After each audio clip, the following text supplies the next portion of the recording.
Hello guys, तो स्वागत है आपका मेरे आज के ब्लॉग में। और आज के ब्लॉग की शुरुआत होती है आधे रास्ते से, क्योंकि मैं आज कॉलेज जा रही हूँ। तो आज मैं आपको दिखाती हूँ कि हमारा जो स्कूल, जहाँ से हम बचपन से स्कूल पढ़ने के लिए गए, कॉलेज गए, कितनी दूर का रास्ता है। वैसे तो मैं अभी आधे रास्ते में पहुँच गई हूँ, लेकिन फिर भी मैं आपको दिखाती हूँ कि पहाड़ के बच्चों को कैसे पैदल पैदल जाना पड़ता है और कैसे वो अपना काम भी करते हैं, स्कूल भी जाते हैं, चाहे भले ही कितनी ही दूर उनका स्कूल हो, लेकिन फिर भी वो जाते हैं। तो गाइस, सबसे पहले तो आप यहाँ का व्यू देखो। और उस वो हाँ, जो बंजर जगह पड़ी हुई है, जो हमारे पापा लोग हैं या जो दादी लोग हैं, जो पुराने लोग हैं, वो बताते हैं कि वहाँ पहले एक कुड़ुम नाम का गांव हुआ करता था। और वो गांव बहुत बस चुका था, लेकिन फिर वो गांव के लोग उस गांव को छोड़कर चले गए, क्योंकि एक बार बताते हैं कि वो काम पे गए होंगे और उनके जो बच्चे थे, वो एक हमारे यहाँ डोरा होता है, जो मैंने आपको कल के व्लॉग में भी बताया था, जो डोरा होता है उसमें बैठ गए थे उनके सारे बच्चे और वो खेल कर रहे थे। और पता नहीं क्या हुआ, उनके जो उनके बच्चे थे वो उसमें से लुढ़क के नीचे गिरे और सारे बच्चे मतलब मर गए।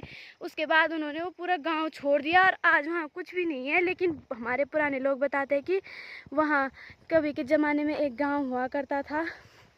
और जो वो वाली खाली जगह है, वहाँ बताते हैं कि एक अंग्रेज़ था और उसके चाय के बागान है, और आज भी उन बंजरों में चाय पत्ती के पौधे मिलते हैं।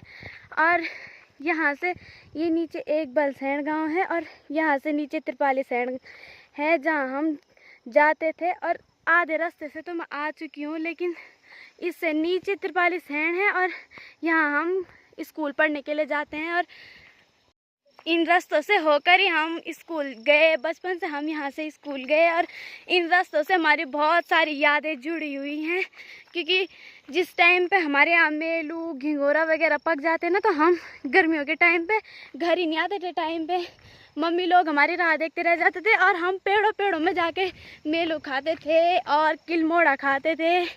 ये जंगली फ्रूट होते हैं हमारे उत्तराखंड में। और यहाँ से नीचे सीधे त्रिपाली सैंड का व्यू दिखता है और वहाँ हम स्कूल पढ़ने जाते थे क्या, अभी भी जाते हैं।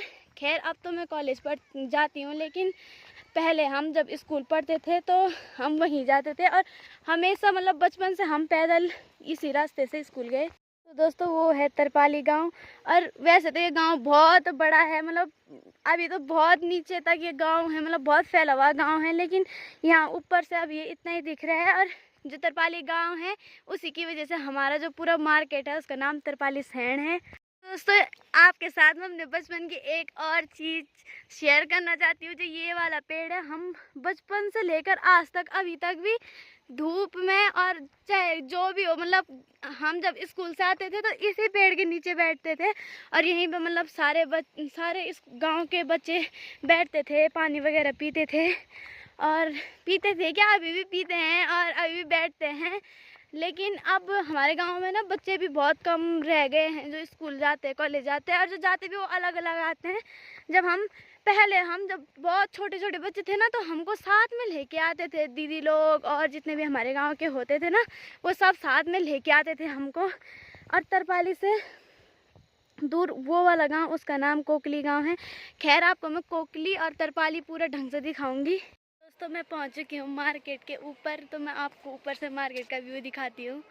देखो गाइस, वो है हमारा स्कूल, जहाँ मैंने 12th तक पढ़ा है। वहाँ से हमारी बहुत यादें जुड़ी हुई हैं। और ये पूरा त्रिपाली सैंड का मार्केट है, ये पूरा त्रिपाली सैंड का मार्केट है। और वो वाला गांव, उस गांव को बघेली कहते हैं, और इधर कोकली गांव है। और एक बात मैं बता दूं गाइस, हमारे इस पूरे क्षेत्र को राठ क्षेत्र कहा जाता है और हमको राठी बोला जाता है। भले ही कुछ लोग ऐसे मजाक भी बनाते हैं कि तुम राठी हो, लेकिन राठी लोगों का असली मतलब मैं आपको बताती हूँ कि जो राठी लोग हैं उनको, मतलब जो ये क्षेत्र है, इसको राठ क्षेत्र इसीलिए कहा जाता है क्योंकि पूरी दुनिया का एकमात्र राहु मंदिर हमारे क्षेत्र में स्थित है। और दूसरा, हमको राठी इसीलिए कहा जाता है क्योंकि हम बहुत मेहनती होते हैं। यहाँ के लोग बहुत मेहनती होते हैं, बहुत काम करते हैं। अच्छा, मतलब उनके पास कभी भी टाइम नहीं रहता, वो 12 मास बहुत काम करते हैं। मतलब बहुत मेहनती लोग यहाँ के होते हैं। लोगों का मुंह देखने का मन कभी नहीं करता, उन लोगों का मुंह भी हमको देखना पड़ रहा है मजबूरन में। गाइस आज के ब्लॉग में बस इतना ही। कमेंट्स में ज़रूर बताना आपको आज का ब्लॉग कैसा लगा और चैनल को सब्सक्राइब कर देना, लाइक कर देना।